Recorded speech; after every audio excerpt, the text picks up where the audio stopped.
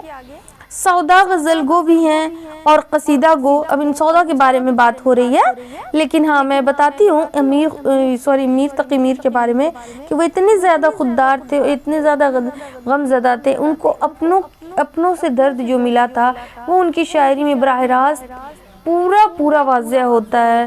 جیسے کہ وہ ایک قطع جو ہے کہ ابو دباش پوچھو پورب کے ساکنوں, ہم کو غریب جان کے ہنس ہنس پکار کے. دلی میں جو ایک شہر تھا علم میں انتخاب, وہ رہنے والے تھے منتخب روزگار کے. ان کو فلک نے لوٹ کے برباد کر دیا, ہم رہنے والے ہیں اسی اجڑے دیار کے.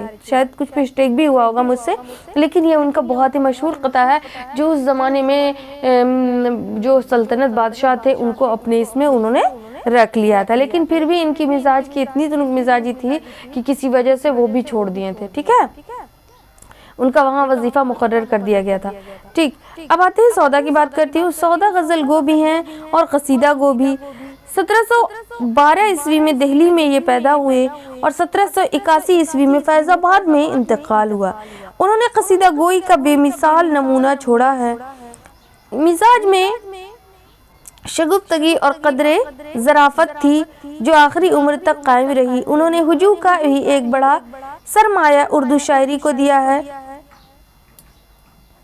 کہا جاتا ہے کہ ان کا ایک غلام غنچہ کاغذ اور قلم دان لیے ہر وقت ان کے ساتھ رہتا تھا. جہاں کسی سے ناراض ہوئے اس کے خلاف ہجوم لکھ دیتے تھے. انہوں نے مرثیے بھی لکھے ہیں اور ان میں اپنی جدت طبع کے جوہر دکھائے ہیں. غزلوں کے سلسلے میں ان کا یہ دعویٰ مشہور رہا ہے کہ جو یہ کہتے ہیں کہ سودا کا قصیدہ ہے خوب, ان کی خدمت میں لیے میں یہ غزل جاؤں گا. یعنی قصیدہ کی بات کی جاتی ہے تو انہوں نے غزل بھی لکھی ہے. یعنی اپنی خوبیاں ہر طرح سے وہ واضح کیا, اور مزاج بھی ان کی بہت ہی اچھی تھی. شگفتہ مزاج کے وہ مالک تھے. بہرحال وہ ایک ایسا سرسبز شاداب شعری سرمایہ اردو زبان کو دے گئے ہیں جو صدیوں تک فرحت و مسرت کا سامان بنا رہے گا. آتش دبستان لکھنؤ سے تعلق رکھتے ہیں. 1778 عیسوی کے قریب فیض آباد میں پیدا ہوئے اور 1847 عیسوی میں وفات پائی. ان کے کلام میں داخلیت اور خارجیت, توانائی و زیبائی اور دبستان دہلی و لکھنؤ کا ایک ایسا حسین امتزاج ملتا ہے جس سے ہر ناقد کی آنکھیں خیرہ ہو جاتی ہیں. غزلوں میں عشق مجازی اور عشق حقیقی کے مضامین کی یکجائی اور اسلوب کی آرائش و زیبائش کے ساتھ ایک مخصوص باقی پن ان کی غزلوں کو عہد ساز صورت عطا کرنے میں کامیاب ہے.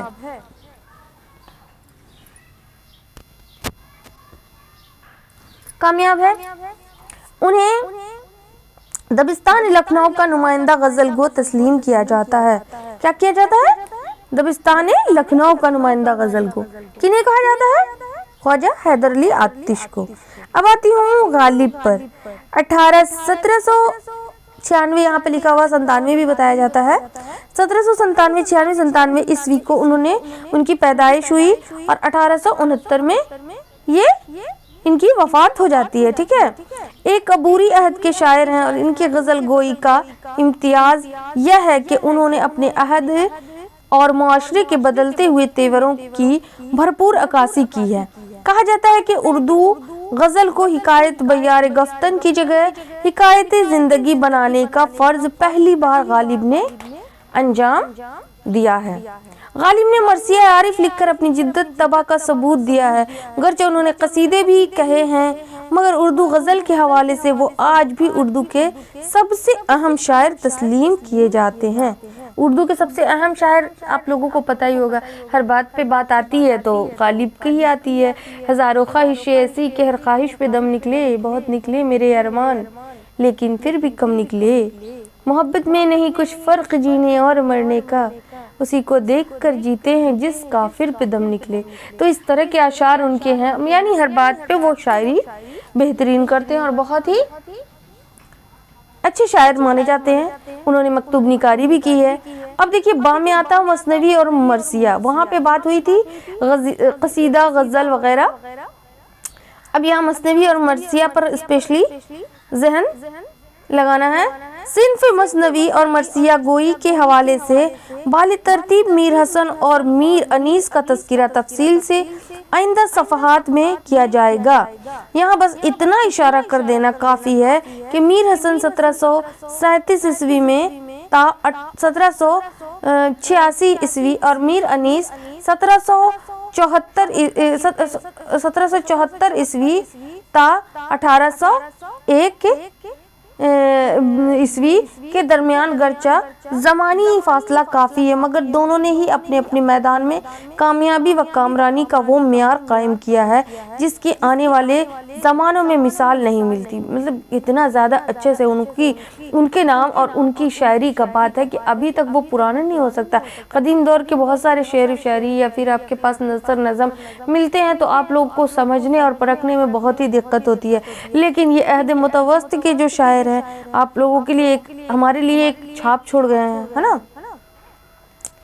معیار قائم کیا ہے جس کی آنے والی زمانے نے. مثنویاں میر حسن سے قبل بھی لکھی گئیں اور ان کے بعد بھی، مرثیہ انیس سے قبل بھی کہے گئے اور آج بھی کہے جا رہے ہیں، مگر جس طرح سحر البیان بے مثال ہے اسی طرح انیس کے مراثی بھی بے نظیر ہیں. یہ نکتہ بھی قابل غور ہے کہ میر حسن نے غزلیں بھی کہی ہیں اور اس کا ایک دیوان موجود ہے. مطلب غزل کا دیوان جو بک ہوتی تھی، جیسے کہ مجموعہ بولا جاتا ہے نا، کتاب کا ایک پورا مجموعہ ہے تو اس کا نام رہتا تھا، تو ان لوگوں کا جو غزل کا مجموعہ اسے دیوان کہا جاتا تھا. ٹھیک ہے، دیوان یعنی کہ بھی کتاب کوئی بھی پوری مکمل شاعری کا بک رہتا ہے اسے دیوان کہتے ہیں، ہے نا. کہاں پڑھ رہی تھی میں، بتاتے مائنڈ بے نظیر ہے تو ان کا دیوان موجود ہے، مگر ان کی شہرت کا سبب بس ایک مثنوی ہے. اسی طرح انیس کے عہد میں دبیر جیسا باکمال شاعر پیدا ہوا. کس دور میں؟ تو انیس کے دور میں. دبیر مرزا سلامت علی دبیر نام ہے ان کا پورا مکمل، پیدا ہوا. خود انیس کے خانوادے میں ان سے قبل بھی مرثیے کہے گئے ہیں، مگر مرثیہ نگاری کو جو پہچان انیس نے دی ہے وہ انہی کے ساتھ مخصوص ہے. میر ضمیر، میر خلیق اور میر مستحسن وغیرہ کی مراثی کی اپنی خصوصیات ہے، یعنی ان لوگوں کی بھی الگ الگ اپنی خوبیاں ہیں، ایسی بات نہیں ہے. بہرحال اردو شاعری کا عہد متوسط یعنی دور بیچ کا دور کا بیچ زمانہ اگر زمانی اعتبار سے 150 سال پر محیط مانا جائے اور اس کا سلسلہ 18ویں صدی کے آغاز سے لے کر 19ویں صدی کے نصف اول تک پھیلا دیا جائے تو ایک مخصوص ادبی روایت کی موجودگی کا اندازہ لگایا جا سکتا ہے جو کیفیت اور کمیت دونوں کے اعتبار سے لائق ہے. یہ درست ہے کہ غالب اور انیس کے آخری ایام اس عہد کے بعد گزرے ہیں، مگر وہ جس مستحکم ادبی روایت کا حصہ ہے وہ 1857 عیسوی تک ایک واضح روپ اختیار کر چکی تھی، ہے نا.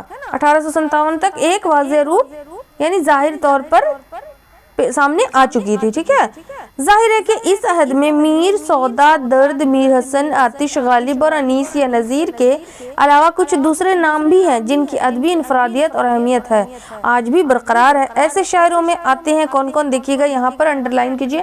جرت، سارے کے اوپر میں آپ کو تخلص کا ایک پوائنٹ دیا ہوا ہے. ٹھیک ہے، اس کا دینے کا ایک مقصد ہے کہ شاعر جو اپنا مقطع میں تخلص پیش کرتے تھے ان کا یہ نام ہے.